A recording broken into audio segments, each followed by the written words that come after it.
السلام عليكم. النهاردة هنتكلم عن قضيتين.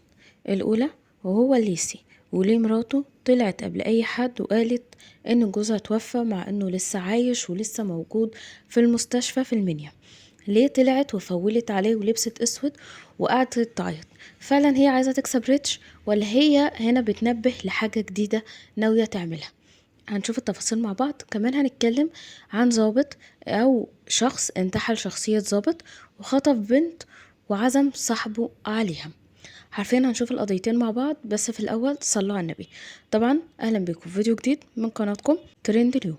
في الاول ما تنساش ان انت تصلي على الحبيب المصطفى، ولو لسه مش مشترك ومش مفعل الجرس ياريت ان انت تشترك وتفعل الجرس وتختار كلمة كل علشان قناتنا تكبر بيكم. هنتكلم الاول عن قضية الضابط اللي اتحكم عليه بالإعدام هو وصاحبه. هو مش ضابط، هو شخص انتحل شخصية ضابط. الواقعة دي حصلت في اسكندرية بين بنت وولد. ولد اسمه محمد والبنت اسمها مهتاب. طبعا الاتنين عندهم 17 سنة. اللي حصل ان هم كانوا جيران ومع بعض بقى من صغرهم لحد ما كبروا، وخلاص قرر ان محمد يتقدم لها ولبسوا في الشبكة والموضوع تمام والدنيا حلوة. اللي حصل ان هي في يوم من الايام وهي خارجة مع خطيبها. طبعا احنا عارفين ان اثناء الخطوبة بنخرج بقى نقعد في مطاعم او بنخرج نتمشى على الكورنيش على الكوبري، نخرج نتمشى في اي حتة مادام اهلنا عارفين مفيش اي مشكلة بتحصل. المهم ان هما الاتنين كانوا قاعدين على الكوبري، الدنيا تمام، قاعدين بيهزروا وبيضحكوا. دخل عليهم واحد لابس بدلة ضابط وبيقول للولا وريني بطاقتك. فبيقول له انا عملت ايه يا سعادة البيه؟ انا ما عملتش حاجة، احنا قاعدين كويسين وما عملناش اي حاجة تسيء للطريق او تسيء للمجتمع، احنا قاعدين كل واحد فينا قاعد في جنب وما عملناش اي حاجة. قام راح قال له انت هتتنح، قام راح لطشه بالقلم وقعد يضربه قدام خطيبته. وبعديها قام راح شادد منه البطاقة واخدها، واخد منه المحفظة، واخد منه الساعة بتاعته، وخد منه اي حاجة موجودة معاه في جيبه. يعني بالعربي هو فتشه. طيب بعديها على طول قام رايح قايل له اركب العربيه. كان معاه عربيه. طبعا احنا عارفين ان بيحصل دوريات كده بالليل من الامن، ان هم مش بتبقى عربيات شرطه، بتبقى عربيات كده عشان ايه؟ يشوفوا اي حد مخالف، اي حد بيعمل حاجه غلط يقدروا ان هم يضبطوه بدون ما ياخد باله ان دي عربيه شرطه. عارفين حاجة زي دي؟ ودي من اكتر الحاجات الكويسة اللي بتمنع المشاكل تحصل. فاللي حصل ان هو ركبوا العربية وركب البنت معاه. من يعني الاول قعد يضرب فيهم كتير. البنت قعدت تقول له ده خطيبي، وهو يقول له ده خطيبتي، والله خطيبتي، طب اتصل لك بباباها، طب اتصل ببابايا، والله خطيبتي، طب اسال اهلي، طب اسال اهلها، انا لابس دبله وهي لابسه دبله. قعد يلطش فيهم هما الاتنين ويقول لها يا فجره، يا اللي ما شفتش تربيه، يا اللي ويلطش فيها بالاقلام. هو الولا مش فاهم اي حاجه ومش عاتي اخوانا، علشان فاكر ان ده ظابط دخلته كده وشخطه وزعقه، فاكره ان ده ظابط. الواد اتوتر فما قدرش ان هو يتصرف يقوله ايه اللي يثبت ان انت ظابط او اي حاجه. المهم ان الولد خاف يتكلم فيحصل له اي مشكله. المهم قال له اركب العربيه. الولا ركب والبت ركبت. قام راح قال له انزل يلا هات لي علبه سجاير من هنا. الولا خد الفلوس ونزل يجيب علبه سجاير، ما حطش منطق، اللي هو نازل تمام حاضر، ما اداش خوانا ان ممكن خطيبته يحصل لها حاجه او ممكن يحصل اي حاجه. فعلى طول نزل راح يجيب علبه سجاير، رجع ملقاش العربيه، ملقاش البنت، ملقاش اي حاجه.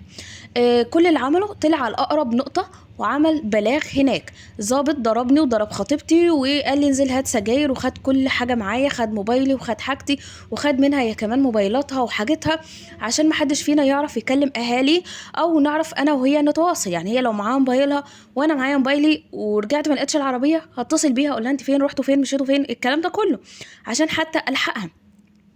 لا، خد مننا الموبايلات وما عرفتش ان انا اتعامل. انا جيت جري عليكم على طول وعمل محضر. طبعا ازاي هو بيعمل محضر؟ يعني انت بتقول ظابط يتعدى عليك بالضرب ويخطف منك خطيبتك او ياخد منك خطيبتك والكلام ده كله. فبداوا ان هم يعملوا تحريات يعني خدوه. الواقع حصلت فين؟ وقعت في المكان كذا كذا كذا. خدوه وراحوا يعملوا التحريات ويفرغوا الكاميرات ولقوا العربية، عرفوا ان هم يوصلوا للشخص، مسكوا شخص. طيب تعالى احنا بنشوف الطرف التاني، نشوف ايه اللي حصل في الاتجاه التاني وبعد كده نقول لك ايه اللي حصل لهم على طول. من الاتجاه التاني العربيه اول ما مشت وخدت البنت، الضابط او اللي منتحل شخصيه الضابط قعد يضرب فيها طول ما هو سايق. وبعد كده جه وقف في مكان كده زي صحراء فاضيه، ووقفها في جنب وقال لها تقفي هنا، ما تتكلميش على ما خطيبك يجي او ما الشخص اللي معاكي يجي.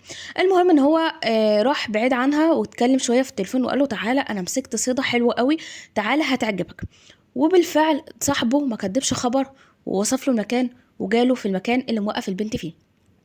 اللي حصل اللي حصل ان هما تبادلوا مع بعض عليها، فاهميني؟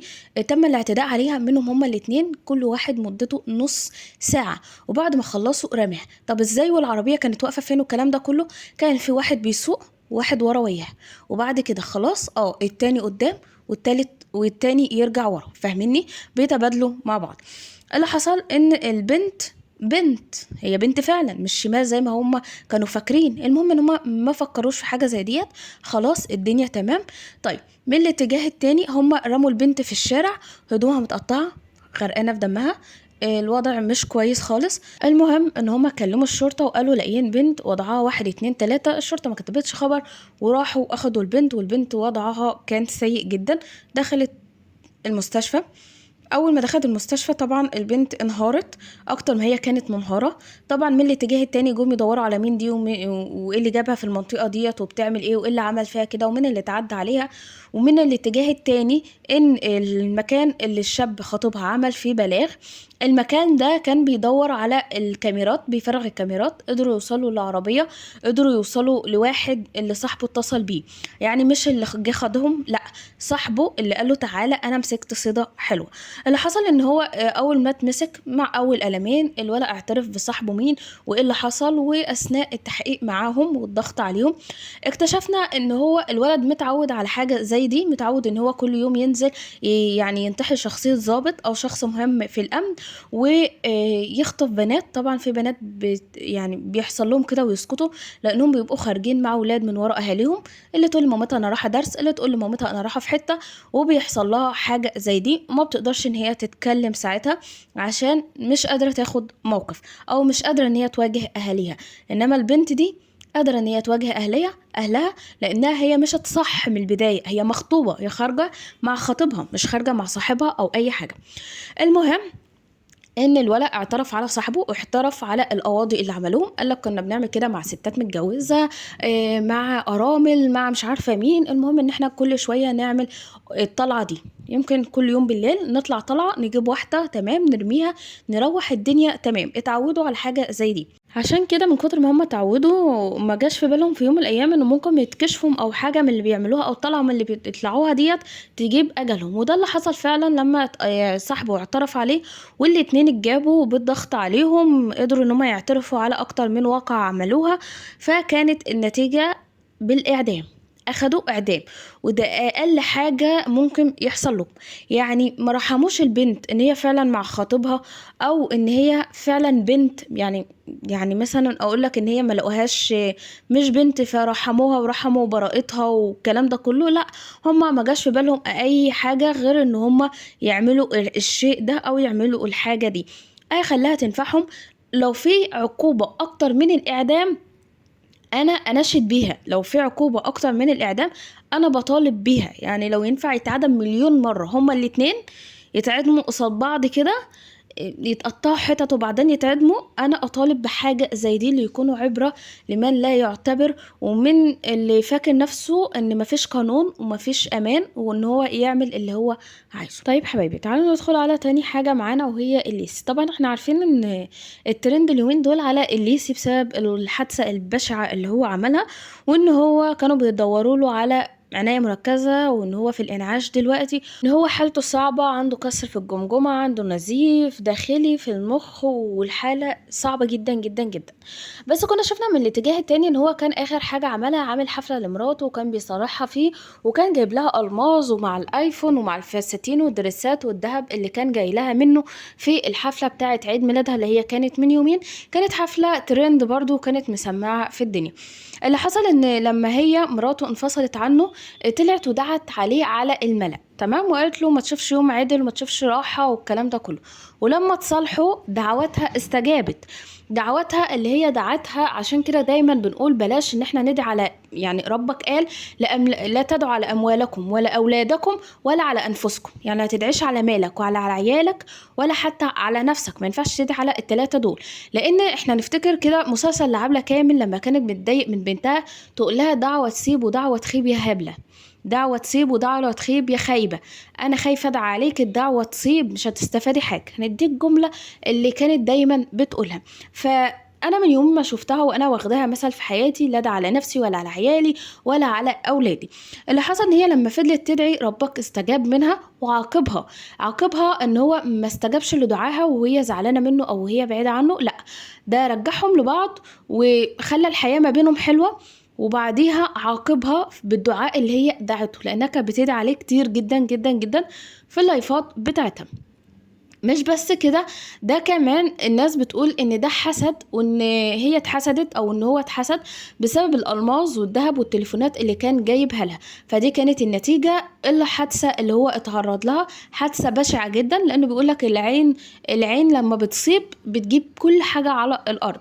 من الاتجاه التاني الموضوع المثير للجدل هي مراته دي في ايه؟ ان انتي المستشفى نفسها لسه ما اعلنتش عن خبر وفاته، وانتي طالعه تعملي لايفات وفيديوهات وتعيطي وتحضني الولا ومشغله اغنيه يعني ايه مش هشوفك تاني، يعني ايه مش عارفه. يعني هو حتى لو انتي بتقولي مات، انتي طالعه تقولي مات، مشغله اغاني على ايه؟ يعني المفروض هنقول مشغله قران. مش كفايه ان انت اصلا مفوله عليه ولابسه اسود وطالعه انت بنفسك تقولي خلاص مات، ان الله وانا اليه راجعون؟ طب اصبري كده خبر يطلع من المستشفى فنقول خبر مؤكد. يعني انت بتتمني له الموت ولا انت مقهوره عليه وطالعه عماله بتلطمي وطالعه عماله بتعيطي ومش قادره ابعد عنه والليسي وادعوا له ارجوكم محتاجين عنايه مركزه والليسي بيموت والليسي منين انت زعلانه عليه ومنين انت طالعه تفولي عليه؟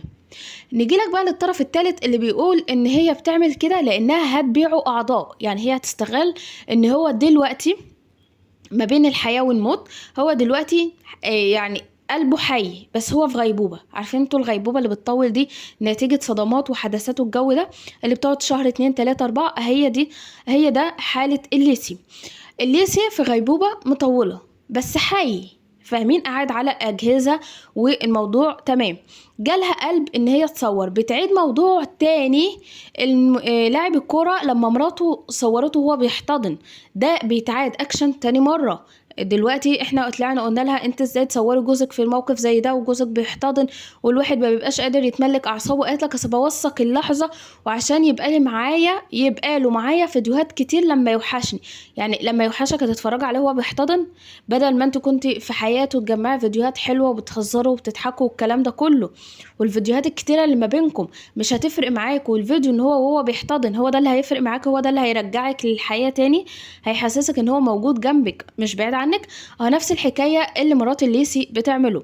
صورت جوزها وهو في حاله سيئه جدا في الانعاش وان هو تعبان قوي، صورته تحت مسمى اللي هو بتشارك المتابعين اللحظه انت في ايه ولا في ايه. معلش الموضوع بيتعاد من تاني، وفي شكوك ان هي ممكن تكون هتبيع منه اعضاء زي ما اتعامل في لعيب الكرة. ده كل التفاصيل لحد هنا. طبعا انتوا برضو قولوا لي رايكم في الكومنتات، انتوا مع ان هي هاممها الريتش وعايزه تطمن المتابعين، ولا ان هي فعلا بتموه لحاجه وان هي بتفكر ان هي تبيع اعضاء من جوزها زي ما لعيب الكوره حصل له، ولا فعلا هي مش فارق معاها اي حاجه غير ان هي تجيب ريتش ومشاهدات والكلام ده كله. حابه اشوف كومنتاتكم واشوف ارائكم في الكومنتات. اشوفكم في فيديو جديد، في امان الله، مع السلامه.